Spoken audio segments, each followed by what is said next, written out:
Chapter 40 Glory of Chaturmaas Vrata. Om Shri Ganeshaya Namaha. Sutta said to Shaunaka, Jajali, the one who was well versed in rules and precepts, initiated Vibhanda into the 5-syllabled Panchakshara mantra of Ganesha, observing all procedures. After being initiated, Vibhanda stayed in the ashram of Jajali and worshipped Balladeshwara with faith and devotion and commenced the Chaturmaas Vrata.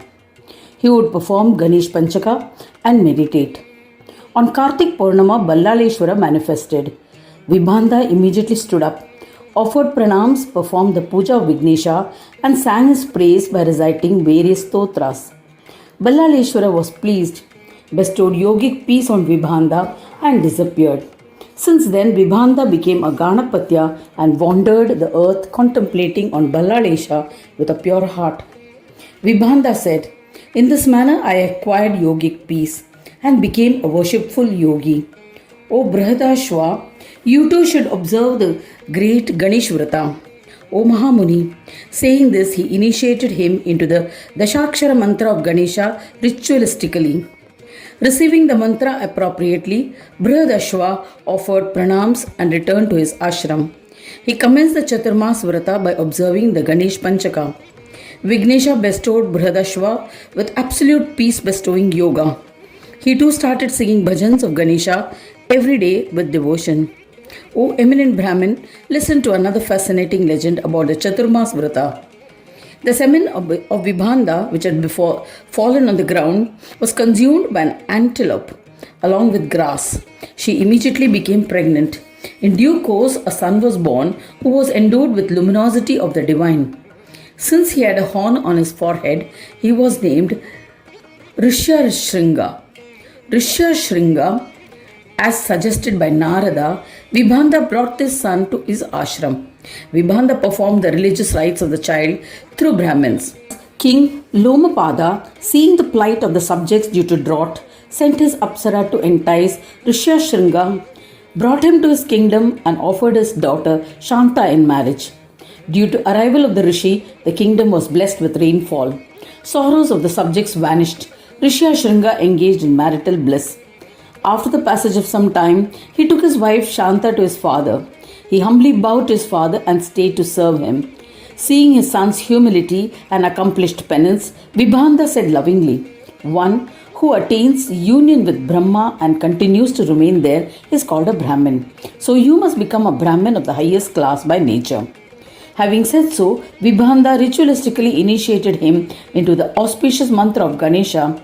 Rishyashringa bowed to him and with due respect fulfilled his duties as a son. He observed the Chaturmaas Vrata along with his wife Shanta. He meditated on Ganesha and performed Ganesh Panchaka.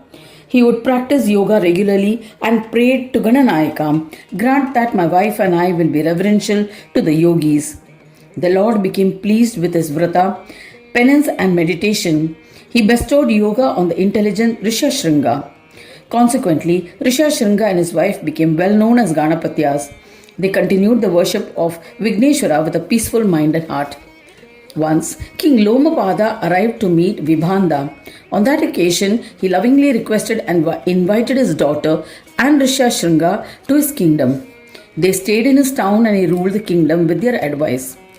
Under the guidance of his son-in-law, he observed the Chaturmaas Vrata. The king worshipped Gajanana and sang his bhajans. In the end, the righteous king ascended to Swanandaloka. O Brahmin, in this manner, numerous people have attained siddhis by observing this vrata. It is not possible to narrate them all. The Chaturmaas Vrata is second to none. There is no doubt about it. I shall narrate another legend in this context. There was a fisherman named Nadakara, O Mahamuni. Once he met some Brahmins.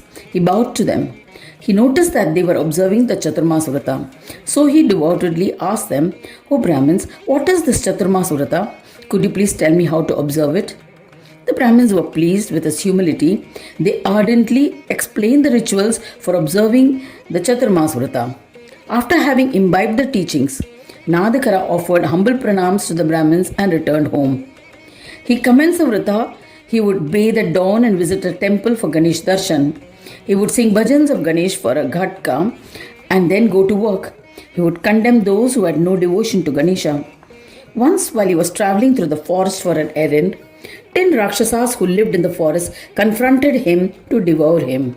He was terrified and panicked. Out of desperation, Nadikara remembered Ganesha. As the Rakshasas came near, he sanctified water by chanting the mantra Om Ganeshaya Namaha and sprinkled the water on them, though he was terrified. When the water sanctified by Ganesh mantra touched the Rakshasas, they remembered their previous lives. They bowed to him and wept profusely. Nadikara felt pity for them. With palms joined in reverence, they said, O Shudra, we were Brahmins in our past life. We had failed to respect the teachings of our Guru and behaved willfully. We lived in a licentious life. As a result, after death, we went to Yamlok. He placed us in different narakas. O pious householder, after having suffered for our sins in hell, we were reborn as Rakshasas. We are afflicted with ravenous hunger and wander in search of food. O virtuous householder, it is our good fortune that we met you. It's our good fortune that you sprinkled the sanctified water on us and we were able to recollect our previous lives. O illustrious one, please redeem us. We seek refuge in you. Please donate a portion of the merits that you have earned by singing bhajans of Ganesh. Hearing their story, Nadikara was moved and being aware of the merits of chanting the name of Ganesh, he said to them, Scholarly Brahmins have mentioned that words cannot describe the merits of Ganesh Kirtans adequately. Therefore, O Rakshasa, listen to my benevolent advice. I regularly sing Kirtans of Ganesh during Chaturmaas. Out of pity, I shall donate the merits earned by chanting a single name of Ganesh during the Chaturmaas. This will free you from bondage and make you wise. Saying this, he donated the merits earned by chanting one name of Ganesha to them. The moment he had given them the merits, Ganesh Dutas arrived and took the Rakshasas to Swananda Loka. There, blessed by the darshan of Ganesh, they merged with the divine. It's not possible to narrate the fascinating glory of this Chaturmaas Vrata. I have narrated its glory briefly. It can bestow enjoyments and liberation as rewards. One who reads or listens to it with faith and devotion will be rewarded and will be blessed with the desired fulfillment. Thus ends the 40th chapter titled Glory of Chaturmaas Vrata in the 8th Khand of the Purana Upanishad, Srimad Mudgal Puran, describing the legends of Dhumravarna, dedicated to Sri Gajanana. End of chapter 40.